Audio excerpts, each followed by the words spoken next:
Hello, my name is Isabel Moya Gonzalez, and I'm the Communicable Disease Investigator with the Office of Rapid Response Disease Investigation. Today, my colleagues Tatiana, Diane, Nikki, Jonna, and I will be presenting on methods to individualize the interview. Next slide, please. Firstly, we would like to cover the objectives of this training.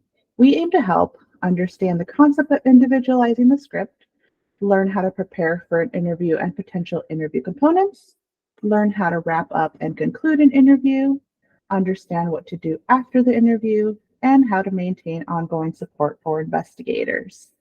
Next slide, please. So, what does it mean to individualize the interview?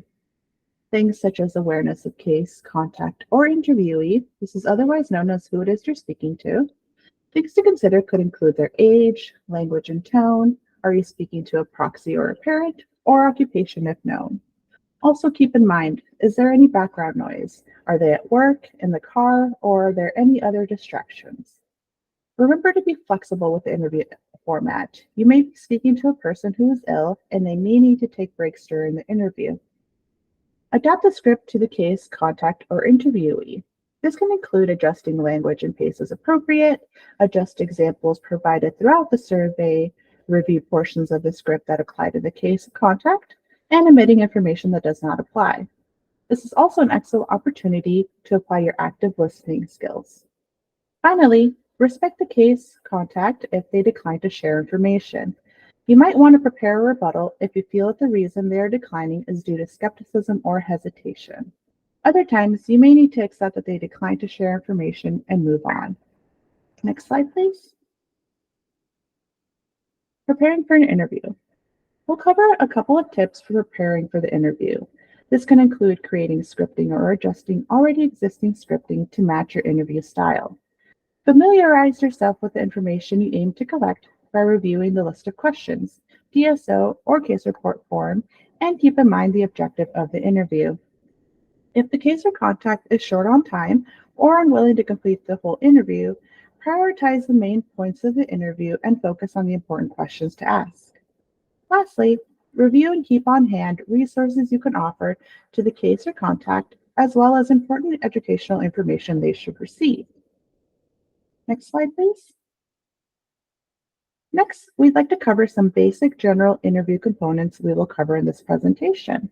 Things such as introduction, symptoms, pre-existing conditions, gatherings, events and travel, occupational status, non-household contacts, living arrangements and household contact collection, symptom monitoring, education, resources, follow-up and conclusion, some important topics and reminders, and after the interview work. Now I'll turn it over to Tatiana to go over a few of these topics in detail. Thanks, Isabel. So now let's go ahead and focus on introductions during the calls. So for outbound calls, we want to ensure that our greetings include introducing ourselves, making sure that we ask for the case by first name, and confirming identifiers. Some things to keep in mind are that we want to sound warm and professional, but do not forget to state the purpose of the call. Ask for the parent or guardian if the case is minor, and of course, state confidentiality. Keep in mind that it is vital to confirm identifiers before sharing the purpose of the call. This is just to ensure the protection of private health information. Inbound calls are very similar to outbound calls with what should be included within the introduction. The greeting should include your name and the organization they have reached. Other things to include in the greetings is stating confidentiality and, of course, confirming identifiers. With inbound calls, we want to make sure to ask clarifying questions to identify the caller and redirect if needed. One thing to note is that customer service skills will be important with inbound calls, as we want to make sure to acknowledge the caller's needs, remain calm with all conflicts or confusions, and feel comfortable to ask to place the case or contact on hold when we need to look up information. Placing a call on hold is understandable, but just be mindful of the wait time. Some other things to keep in mind when calling or receiving a call is that the case or contact may have a proxy or a parent as the one answering questions for them. When this occurs, make sure to confirm the name and relationship of the individual with the case or contact and rephrase the questions or information with the case in mind. For example, if you're talking to the son of an elderly case named John, instead of asking, "Do you currently live on tribal lands?" you'll ask, "Does John currently live on tribal lands?" Next slide. Now moving on to symptoms.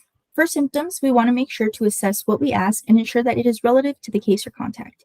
That is, if you're speaking to the parent of an infant case, the parent may not be able to recognize if their infant has brain fog. With that being said, it is important to provide explanations of symptoms as they are needed by the case or contact. Try to be mindful of your pace and groupings of the symptoms that you give just to ensure that you are being heard and understood. Two things to look out for is how fast or slow you review your symptoms. And as a rule of thumb, try to list 2 to 3 symptoms at a time. When going through symptoms, you may have to consider that there are new or worsening symptoms. So always make sure to ask clarifying questions with information that is unfamiliar or just to ensure that you have marked down all the symptoms that the case or contact has said yes to. Next slide. Pre-existing conditions. So in this section, we must be prepared to provide information on a condition if a case or contact asks or seems confused. Some cases or contacts may not specify or may not realize what you're asking for, so take time to ask clarifying questions. For instance, if a case or contact states that they have diabetes, ask if it's type 1 or type 2. Make sure to ask for the spelling of a condition you're unfamiliar with to ensure you're documenting correctly, and of course, make sure to not ask about conditions that aren't relevant to the case or contact. So for example, if the case or contact states that they're obese, there really is no need to ask if they're overweight. Next slide.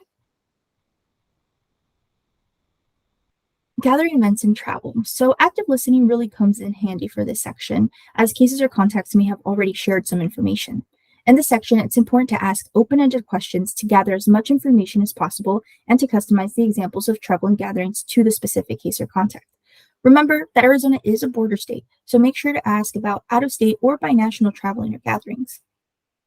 Another thing to note and add as best practice is to ask specific questions, specifically to obtain information relevant to the modality. Overall, it's important to ask clarifying questions as well. Some tips to take with you are to utilize Google Maps to help you find locations and remind cases or contacts that they can use holidays or phone photos as time markers for events and travel. Next slide.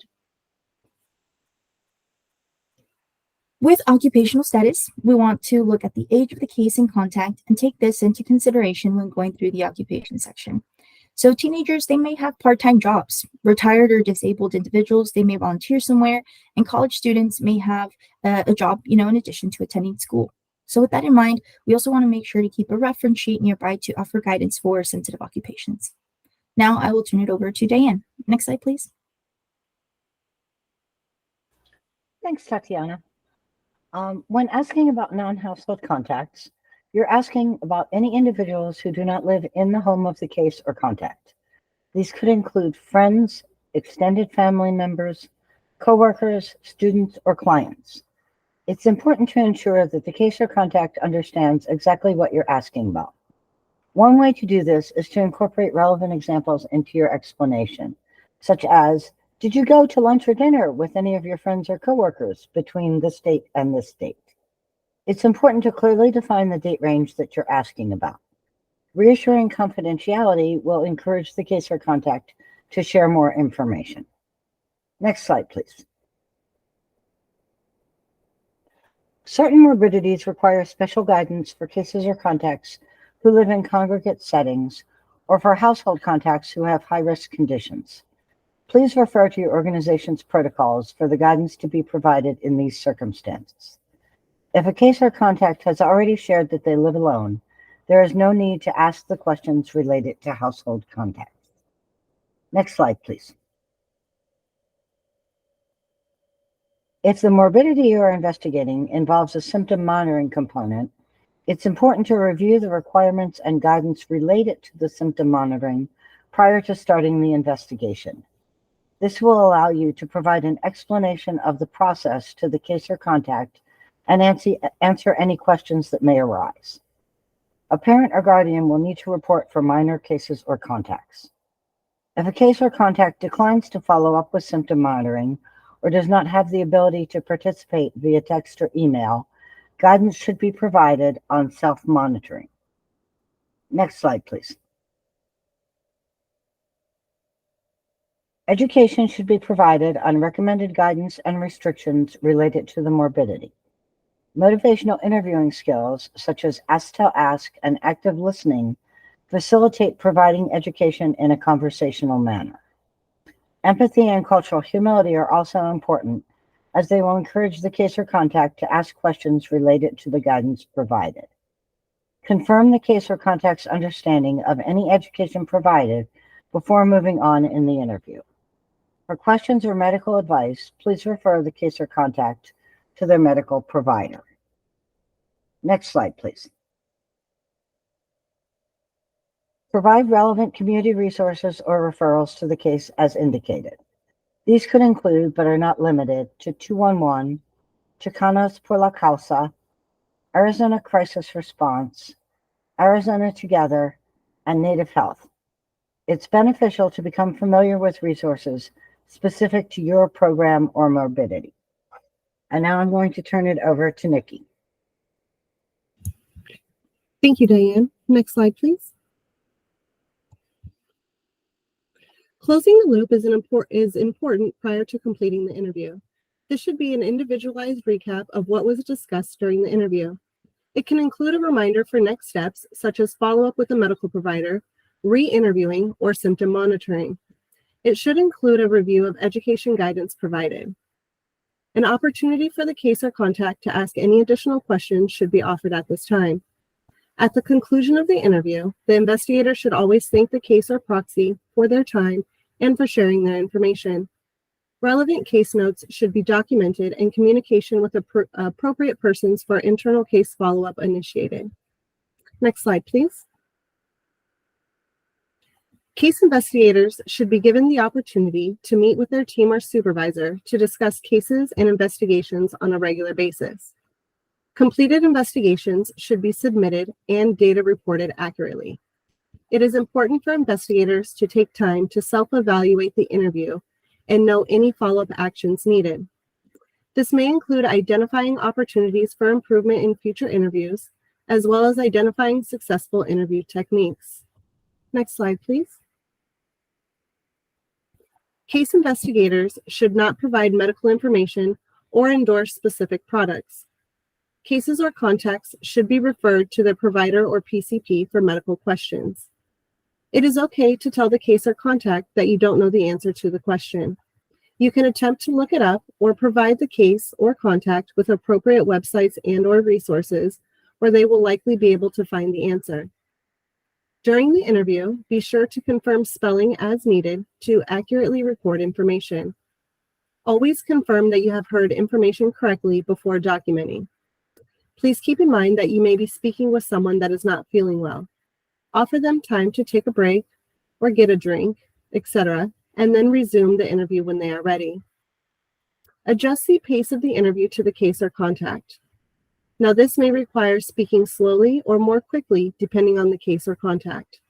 If the case or contact is unable to complete the interview, offer to call back at a time that is convenient for them. Next slide, please. Now, it is beneficial to create resources and have them easily accessible to your team. Resources may include protocols, training videos, best practices, and community resources. It is important to review and update these resources on a regular basis. Next slide, please. Thank you so much for viewing and listening to our presentation. We hope that you find this helpful.